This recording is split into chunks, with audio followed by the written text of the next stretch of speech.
ಲಂಡನ್ನಿಂದ ಬಂದ ಈ ವರದಿ ಯಾಕೆ ಇಡೀ ವಿಶ್ವದ ಗಮನ ಸೆಳೆದಿದೆ?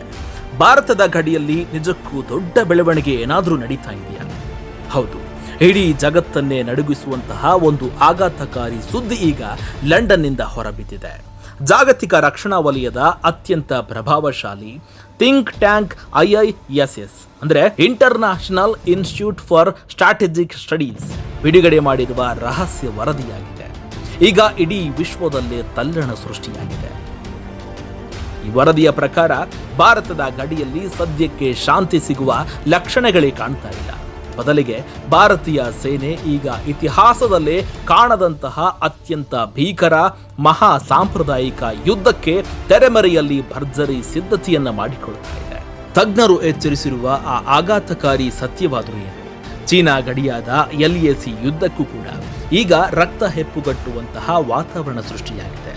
IISS ವರದಿ ಇದನ್ನ ನೋ ವಾರ್ ನೋ ಪೀಸ್ ಅಂದ್ರೆ ಯುದ್ಧವೂ ಇಲ್ಲ, ಇತ್ತ ನೆಮ್ಮದಿ ಶಾಂತಿಯೂ ಇಲ್ಲದ ಅತ್ಯಂತ ಅಪಾಯಕಾರಿ ಹೈಬ್ರಿಡ್ ಸ್ಥಿತಿ ಅಂತ ಕರೆದಿದೆ.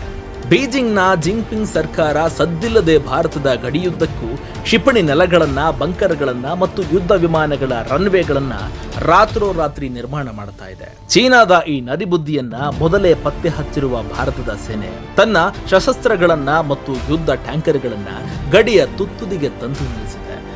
ಗಡಿಗಳು ಈಗ ಕೇವಲ ಕಾವಲು ಕಾಯುವ ಜಾಗವಾಗಿರುವುದಿಲ್ಲ, ಅವು ದೀರ್ಘ ಕಾಲದವರೆಗೆ ಸಶಸ್ತ್ರ ಸೇನೆಯ ಬೃಹತ್ ಕೋಟೆಗಳಾಗಿ ಮಾರ್ಪಟ್ಟಿವೆ. ಈ ವರದಿಯಲ್ಲಿರುವ ಅತ್ಯಂತ ಆತಂಕಕಾರಿ ವಿಷಯ ಏನೆಂದರೆ, ಭಾರತ ಎದುರಿಸುತ್ತಿರುವ ಬೆದರಿಕೆ ಕೇವಲ ಒಂದು ಕಡೆಯಿಂದಲ್ಲ. ಒಂದು ಕಡೆ ಡ್ರ್ಯಾಗನ್ ಚೀನಾ, ಇನ್ನೊಂದು ಕಡೆ ನರಿಬುದ್ಧಿಯ ಪಾಕಿಸ್ತಾನ. ಇಬ್ಬರು ಪರಮಾಣು ಶಸ್ತ್ರಾಸ್ತ್ರಗಳನ್ನ ಹೊಂದಿರುವ ದೇಶಗಳೇ. ಈ ಇಬ್ಬರು ಶತ್ರುಗಳು ಒಟ್ಟಿಗೆ ದಾಳಿ ಮಾಡಿದರೆ ಏನಾಗಬಹುದು? ಇದೇ ಕಾರಣಕ್ಕೆ ಭಾರತೀಯ ಸೇನೆ ತನ್ನ ಯುದ್ಧ ತಂತ್ರವನ್ನೇ ಬದಲಾಯಿಸಿದೆ. ಭವಿಷ್ಯದಲ್ಲಿ ಎದುರಾಗಬಹುದಾದ ಟೂ ಫ್ರಂಟ್ ವಾರ್ ಅಂದ್ರೆ ಎರಡು ರಂಗಗಳ ಮಹಾಯುದ್ಧವನ್ನ ಧೂಳಿಪಟ ಮಾಡಲು ಭಾರತದ ಸೇನೆ ಕಮಾಂಡರ್ಗಳು ಈಗ ಅಂತಿಮ ಮಾಸ್ಟರ್ ಪ್ಲಾನ್ ಅನ್ನ ಸಿದ್ಧಪಡಿಸಿದ್ದಾರೆ. ಆಧುನಿಕ ಡ್ರೋನ್ಗಳು, ರಫೇಲ್ ಯುದ್ಧ ವಿಮಾನಗಳು ಮತ್ತು ಅತ್ಯಾಧುನಿಕ ಕ್ಷಿಪಣಿಗಳು ಈಗ ಗಡಿಯಲ್ಲಿ ಹಗಲು ರಾತ್ರಿ ಕಣ್ಣಿಟ್ಟಿವೆ. ಆದರೆ ಇಷ್ಟೆಲ್ಲ ಆಗ್ತಾ ಇದ್ರೂ ಕೂಡ ಭಾರತ ಬೇರೆ ದೇಶಗಳ ಯುದ್ಧದಲ್ಲಿ ತಲೆ ಹಾಕುತ್ತಾ? ಖಂಡಿತ ಇಲ್ಲ. ಲಂಡನ್ ವರದಿ ಭಾರತದ ರಣತಂತ್ರದ ಬಗ್ಗೆ ಮತ್ತೊಂದು ಮಹತ್ವದ ರಹಸ್ಯವನ್ನ ಬಿಚ್ಚಿಟ್ಟಿದೆ. ಇಡೀ ವಿಶ್ವವೇ ತೈವಾನ್ ಬಿಕ್ಕಟ್ಟು ಅಥವಾ ಅಮೆರಿಕ ಚೀನಾ ನಡುವಿನ ಘರ್ಷಣೆಯಲ್ಲಿ ಭಾರತ ಭಾಗಿಯಾಗಬಹುದು ಅಂತ ಅಂದುಕೊಂಡಿತ್ತು. ಆದರೆ ಭಾರತ ಯಾರ ಹಂಗಿಗೂ ಬೀಳುತ್ತಿಲ್ಲ. ಹಿಂದೂ ಮಹಾಸಾಗರವನ್ನ ಹೊರತುಪಡಿಸಿ ದೂರದ ಏಷ್ಯಾ ಪೆಸಿಫಿಕ್ ವಲಯದ ಯಾವುದೇ ಯುದ್ಧಗಳಲ್ಲಿ ಭಾರತ ನೇರವಾಗಿ ಭಾಗಿಯಾಗುವುದಿಲ್ಲ ಅಂತ ವರದಿ ಸ್ಪಷ್ಟಪಡಿಸಿದೆ.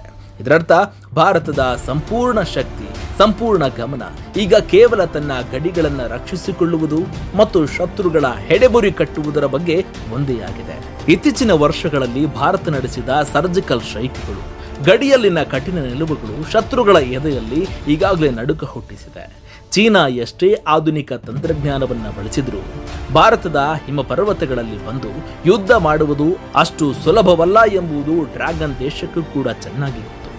IISS ವರದಿ ಜಗತ್ತಿಗೆ ಸಾರ್ತಾ ಇರುವುದು ಒಂದೇ ಸತ್ಯ: ಭಾರತ ಶಾಂತಿಯನ್ನ ಬಯಸುವ ದೇಶ ಹೌದು, ಆದರೆ ಗಡಿಯನ್ನ ಕೆಣಕಲು ಬಂದ್ರೆ ಶತ್ರುಗಳ ಸಮಾಧಿ ಕಟ್ಟುವುದು ಗ್ಯಾರಂಟಿ.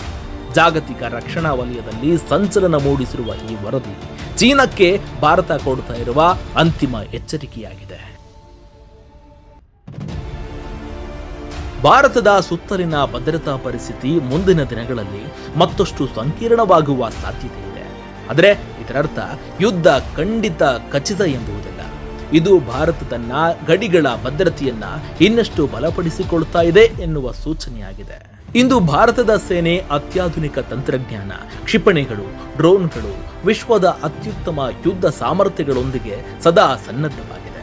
ಶಾಂತಿ ನಮ್ಮ ಮೊದಲ ಆದ್ಯತೆಯಾಗಿರಬಹುದು, ಆದರೆ ದೇಶದ ಭದ್ರತೆಯ ವಿಚಾರ ಬಂದಾಗ ಯಾವುದೇ ಸವಾಲನ್ನ ಎದುರಿಸುವ ಶಕ್ತಿ ಭಾರತಕ್ಕಿದೆ. ಮುಂದಿನ ದಿನಗಳಲ್ಲಿ ಗಡಿಯಲ್ಲಿ ಏನೆಲ್ಲ ಬೆಳವಣಿಗೆಗಳು ನಡೆಯುತ್ತೆ, ಚೀನಾ ಮತ್ತು ಪಾಕಿಸ್ತಾನದ ಮುಂದಿನ ನಡೆ ಏನಾಗಬಹುದು, ಭಾರತದ ರಣತಂತ್ರ ಹೇಗಿರಲಿದೆ, ಎಲ್ಲ ಮಾಹಿತಿಗಳನ್ನ ನಾವು ನಿಮಗೆ ನಿರಂತರವಾಗಿ ತಲುಪಿಸುತ್ತೇವೆ.